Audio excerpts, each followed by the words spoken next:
ઉત્તર ગુજરાતની જીવાદોરી સમાન ગણાતા સતલાસણા તાલુકાના ધરોઈ ડેમમાં ફરી પાણીની આવક ધીમી થવા પામી છે. ડેમમાં આજે સવારે 2292 ક્યુસેક પાણીની આવક નોંધાઈ હતી, જેના લીધે ડેમની જળ સપાટી 617.74 ફૂટે પહોંચી ગઈ છે. ઉપરવાસમાં વરસાદે 2 દિવસથી વિરામ લીધો હોવાથી આવક સ્થિર થવા પામી છે.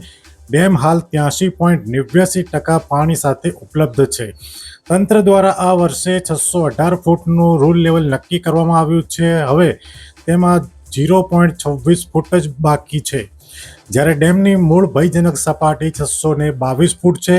હાલ કોઈ દરવાજા ખોલવામાં નથી આવ્યા. જ્યારે પણ દરવાજા ખોલવામાં આવશે ત્યારે ધરોઈ તંત્ર દ્વારા એલર્ટ જાહેર કરીને જ ખોલવામાં આવશે. Bureau report, Satlasana. અમે તમને આપીશું પળેપળના સમાચાર. જો તમે અમારા નિર્ભય માર્ગ ન્યૂઝ ચેનલને સબસ્ક્રાઇબ કર્યું નથી તો અત્યારે જ નીચે આપેલા આઇકોન બટન પર ક્લિક કરીને સબસ્ક્રાઇબ કરો અને શેર કરવાનું ભૂલશો નહીં.